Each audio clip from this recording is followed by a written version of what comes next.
రాధా మనోహర్ దాస్ ఎడారి మతాలు అంటున్నాడు. ఈ రోజు మన ఇండియా నుంచి ఎంతమంది అబ్రాడ్ వెళ్ళి చదువుకోలేదండి? మరి ఎందుకు వెళ్ళకూడదు కదా? ఆపండి మళ్ళీ. ఆయన శ్రీలంక పోయాడు, ఆయన మొన్న పోయి వచ్చాడు. ఆ ఫ్లైట్ ఎవరు తయారు చేశారండి? రైట్ బ్రదర్స్ ఎవరు? సెల్ ఫోన్ ఎవరు కనిపెట్టారండి? వాళ్ళు ఎవరు? ఐఫోన్ వాడుతున్నాడు. ఐఫోన్ వాడుతుంది. మరి ఎవరండి ఇదంతా ఎవరు కనిపెట్టింది? మన హిందూ ఎవరు కనిపెట్టలేదు? ఎందుకు కనిపెట్టలేదు? ఏంటంటే ఒక టార్గెట్ ఉంది కదండి. ఇదంతా మన ధర్మం ఏం బోధిస్తుందో అది చెప్పాలి. అదే చెప్పు. 100 మందిని కూర్చోబెట్టారే మన భగవద్గీత గొప్పతనం ఇది, మన రాముడు గొప్పతనం ఇది, మన కృష్ణుడు గొప్పతనం అని అది చెప్పాడు కదా. ఎంతసేపు వాళ్ళ మీద పడితే ఏం వస్తుందండి? అదే లేదు ఆయన దగ్గర. అసలు ఆయన బోధించిన బోధనలే లేదు. కేవలం ద్వేషించేదే ఉంది. ఇంకా ద్వేషంతో పాటు ఇతర మతాలను అంటే వాళ్ళని కీల్చపడిస్తే అల్లరిస్తారు కొందరు. చెప్పట్టు ఏందది పైశాచికత్వం. మరి అంతే కదా ఉగ్రవాది. ఇప్పుడు ఎడారి మతము, ఎండిపోయిన శవము, గొర్రెలు గొర్రె దెబ్బ. ఇప్పుడు చూడు గొర్రె దెబ్బ ఎట్లుంటుందో చూడాలి. ఎందుకంటే నువ్వు అనడం కాదు, నువ్వు మొత్తం ప్రపంచాన్ని మొత్తం గొర్రెలు అనిపిస్తున్నావు. ఒక ఈయన నోటి ద్వారా క్రైస్తవులు అన్నారు, క్రిస్టియన్స్ అన్నాడు.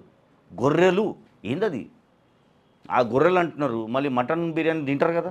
నా ఇంటర్వ్యూ చూశారు కదా రాధా మనోహర్ దాస్తో? చూశాను, కొన్ని చూశాను. ఒకటే ఒక ప్రశ్న అడిగా, నా మీద ఎంత లేచాడంటే సమాధానం చెప్పలేక అక్కడే అర్థమైపోయింది అతను సబ్జెక్ట్ లేదని. సరే, ఇప్పుడు మీరు మంచి ప్రశ్న వేశారు. ఒక చిన్న, ఇప్పుడు ఇది హిందువులకు కూడా తెలవాలి. యాక్చువల్లీ నేను చేసే నిర్వాహకం ఇక్కడ పెట్టండి మైక్. పరిశుద్ధాత్మ ఎక్కడ ఉంటాడు?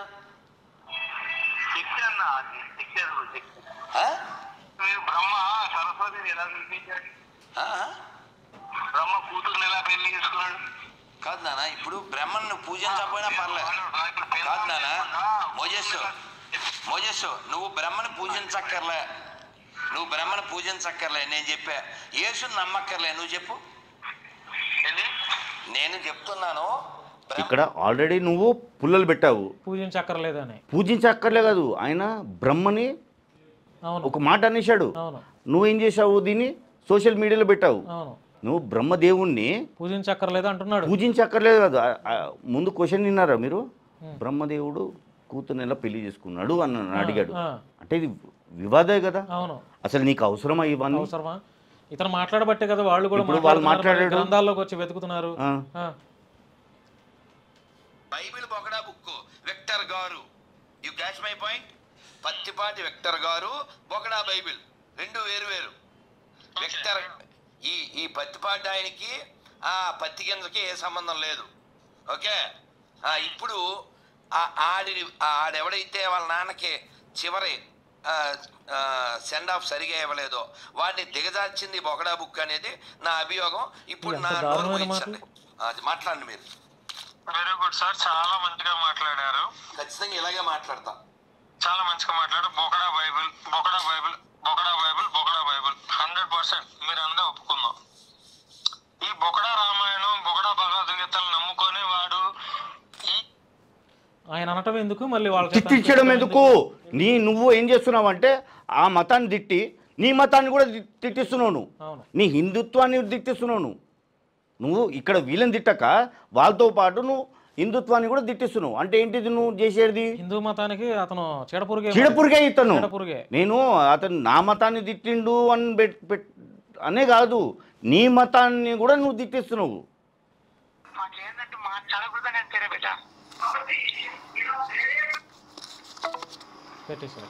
చూడండి, బైబిల్ ఎక్కితే ఎవడైనా ఎలా దిగజారుతాడో. మనం ఏం మాట్లాడలేదు.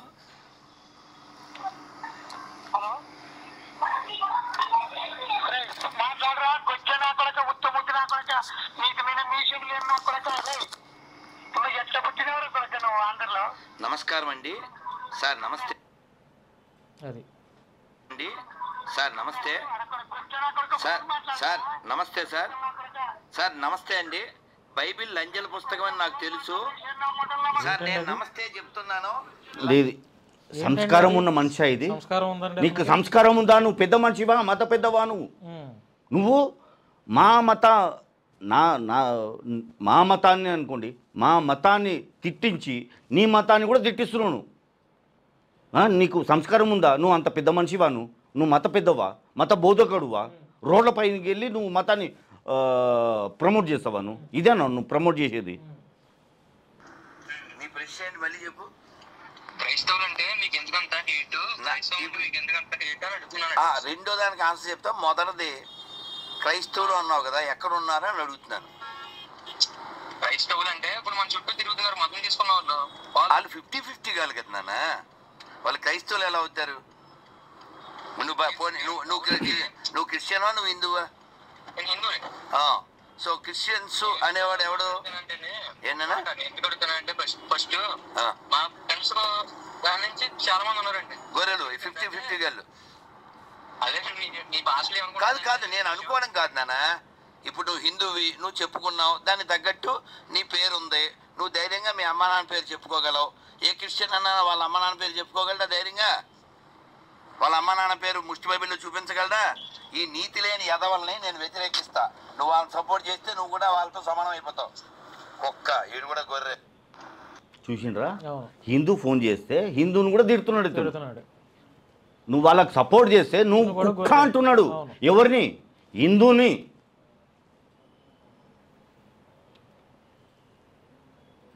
రైట్. ఇప్పుడు కారు వెనకాల నీకెందుకురా కారు వెనకాల ఏముంటే? ఆటో వెనకాల కారు రాస్తే కారు అవదు. బ్రహ్మానందం గారి వీపు వెనకాల టీ షర్ట్ మీద ప్రభాసం రాస్తే ఆయన పొడుగు అవడం కాదండి. అలాగా పరిశుద్ధం అని రాసిస్తే అశుద్ధం పరిశుద్ధం అయిపోతుందా? ఒక మాట అండి, ఒక్క మాట చెప్పండి సార్, వింటాను సార్. ఇది మనుషుల ద్వారా రాయబడిన గ్రంథము బైబిల్ అంటున్నారు. తాగుపోతుంది సార్ 44 మంది. ఎవరికి ఏంటి ఇప్పుడు 3 వచ్చే రాశారు. చెప్పండి సార్. మరి వాల్మీకి తాగుబోతులు అంటారా లేకపోతే ఏ విషయాలు అంటారు ఏమన్నారు? కాదు సార్, వాల్మీకి కాదు సార్. ఇప్పుడు సార్ మీ మాట నేను విన్నాను. ఇప్పుడు చెప్పండి. ఇప్పుడు రాముని నమ్మపోయినా పర్లేదు అని రాధామనోహర్ గారు చెప్తాడు. తిట్టించేసావు కదా వాల్మీకిని. వాల్మీకిని తిట్టించేసావు కదా నువ్వు. వాల్మీకి ఎవరండి? ఒక మహారచయిత ఆయన. రామాయణం బైబుల్ తాగుబోతాడు రాసిండ్రా. ఇప్పుడు వాడు జవాబు ఇచ్చిండు కదా. ఏమని ఇచ్చిండు వాల్మీకి గురించి? అసలు వాల్మీకి అంటే రామాయణం తెలిసిందంటే వాల్మీకి వల్ల నువ్వు వాళ్ళని వీడితో దిట్టించావు. ఇదండి దీని గురించే నేను. ఎందుకంటే ఇతను చేసేది ఏంది? ఇరు మతాల్లో చిచ్చు పెట్టే వ్యవహారాలు ఇవన్నీ. సార్ ఇప్పుడు నాకు కొన్ని నచ్చదని చెప్పి రోడ్డు మీద వచ్చి ఇది నచ్చొద్దు, మీకు అందరికి నచ్చొద్దు అని చెప్పే మనిషి ఇతను. అయితే ఇలాంటి మనిషి ఎక్కడ ఉండాలి? రోడ్డు మీద ఉండొద్దు, బస్ స్టాండ్లో ఉండదు, సినిమాల్లో ఉండొద్దు, జైల్లో ఉండాలి. ఖచ్చితంగా ఉండాలి ఇలాంటి వ్యక్తులు. ఇదిగోండి ఇంత పైశాచికత్వమా? మీరు ఎలాగంటే పెద్ద విశ్వాసులు కదా, వీళ్ళకంటే గొప్ప పార్టీ అధ్యక్షులు కదా. అందుకే నేను చెప్పా, పవర్లెస్ జీసస్, పవర్ఫుల్ గ్లాసెస్. తెలిగిందో లేదో? సో కాబట్టి ఈ పనికి మాలిన మతము జనాన్ని విడగొడుతుంది. నాకు రాత్రి నువ్వు నువ్వేం చేస్తున్నావు?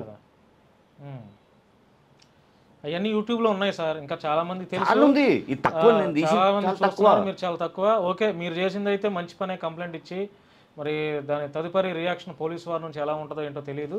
ఇంకేం చెప్పాలనుకుంటున్నారు ఫైనల్గా?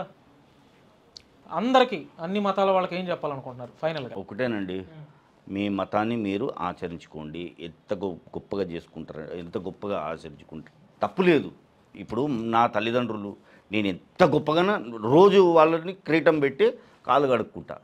కానీ ఇతర తల్లిదండ్రులు వాళ్ళ తల్లిదండ్రులే కారు, వాళ్ళకు ఏ చేత కాదు అనే హక్కు నాకు లేదు, ఇతరులకు కూడా తెలియజేసే హక్కు నాకు లేదు. అప్పుడు ఏమవుతాను? పిచ్చోడు అంటారు వాడిని.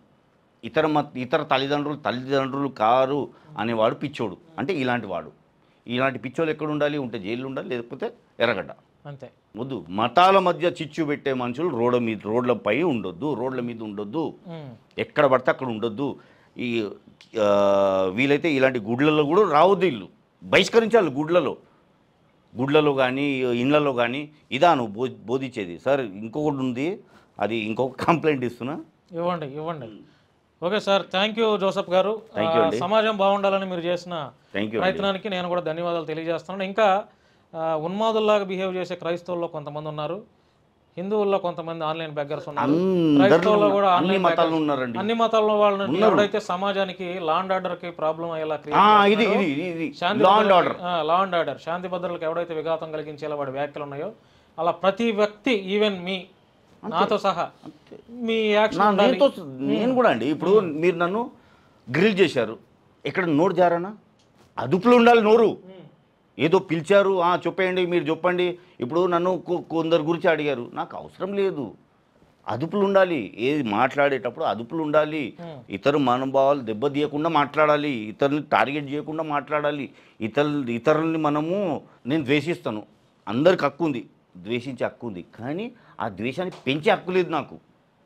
అవునా కదండి? ఆ ద్వేషాన్ని పెంచే హక్కు లేదు. వాడు చేసే రాంగ్, దాన్ని ఖండించే హక్కు ఉంది. ఇంకా రాంగ్ చేశాడు, వాడిని నిలదీసే హక్కు ఉంది. మరి సొసైటీకి ఇప్పుడు ఇతను చేసే పనులు, రాంబాబుకు ఫోన్ చేస్తాడు, ఆ రాంబాబు వల్ల హిందుత్వానికి అన్యాయం జరుగుతుందంటే ఖండించే హక్కు ఇతనికి ఉంది, నిలదీసే హక్కు కూడా ఉంది. వీలైతే ఒకవేళ అతను అదుపులు దాడితే నరకేయి, పీడబోతుంది. అంతేగాని నువ్వు సమాజాన్ని ద్వష్టపట్టించే హక్కు నీకు లేదు.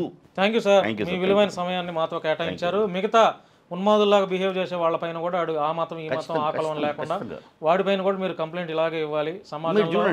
సమాజంలో ఉగ్రవాదుల్లాగా బిహేవ్ చేసే 100% నేను కూడా ఎక్కడ వెనక్కి తగ్గనండి. ఇట్లా వీళ్ళేదో మేము భయపడతాం అన్నట్లు ఉన్నారు. సార్ ఒకటే చిన్న రిక్వెస్ట్ అండి, చిన్నగా ఉన్నప్పుడు నాది బొయ్యి యాక్చువల్లీ అదే. ఈ చాలామంది అడిగారు, అసలు నీకు ఎందుకు ఇలాంటి పౌరుషం, ఎందుకు ఈ కోపము, ఎందుకు ఇలాంటి ఆలోచనలు అంటే, ఆ బొయ్యి అనేది ఆ రక్తంలో ఉండిపోయింది నాకు. అక్కడ పెరిగాను కాబట్టి, అక్కడ ఉన్నాను కాబట్టి, అక్కడ హిందువులతో తిరిగాను కాబట్టి. అక్కడ హిందూ, క్రిస్టియన్, ముస్లిం అని కాదు, అందరూ ఒకటే కలిసి ఉండేవాళ్ళం. కలిసి ఉండి పండుగలంటే అసలు పోలీసులు ఉండేవాళ్ళు కాదు. ఇప్పుడు పండుగలంటే పోలీసు ఉంటేనే పండుగ, అంటే పోలీసులు పండుగ చేసుకోవాలన్న ఒక చిన్న కోరిక అండి. మన పండుగలు చేసుకుంటే పతంగులు ఎగరేసుకోవడం కానివ్వండి, ఏ పండుగ కానివ్వండి, పోలీసులు లేని పండుగలు చేసుకోవాలి. ఆ రోజు ఎప్పుడు వస్తుందో చూద్దాం, రాబోయే రోజులు ఎట్లా ఉంటుంది. ధన్యవాదాలు sir, thank you so much. So friends, ఇది జోసఫ్ గారు. రాధా మనోహర్ గతంలో పాస్టర్ అజయ్ బాబు మీద కంప్లైంట్ ఇచ్చారు. అప్పుడు ఆయన చాలా రకరకాలుగా అనుకున్నారు, మతోన్మాదులతో చేతులు కలిపి ఇలా క్రిస్టియానిటీకి డ్యామేజ్ చేయాలని చెప్పి ఈ రకంగాని. కానీ ఇప్పుడు రాధా మనోహర్ దాస్ అలియాస్ డిచ్కీ బాబా మీద కూడా కంప్లైంట్ ఇచ్చాడు. అంతేగా సార్, నవ్వుతారేంటి? ఆయనకి పేరు అదే కదా యూట్యూబ్లో. మరి అది ఉన్నాయి కదా, వీడియోస్ ఉన్నాయి కదా. డిచ్కీ బాబా అనే రాధా మనోహర్ దాస్ పైన కూడా కంప్లైంట్ ఇచ్చారు, ఎఫ్ఐఆర్ కూడా నమోదు చేశారు. మరి పోలీసులు అజయ్ బాబు గారిని అరెస్ట్ చేసినట్లు రాధా మనోహర్ దాస్ గురువు గారిని కూడా అరెస్ట్ చేస్తారా లేదా అనేది చూడాలంటే ఎన్నిసార్లు, ఒక 2 రోజులు టైం పట్టిద్దా? 2-3 రోజుల్లో టైం పట్టదంట. మరి చూద్దాం ఏం జరుగుతుందో. ఈ ఎంటైర్ ఇంటర్వ్యూ చూసిన తర్వాత మీ యొక్క అభిప్రాయాలని కామెంట్ రూపంలో తెలియజేయండి. ధన్యవాదాలు.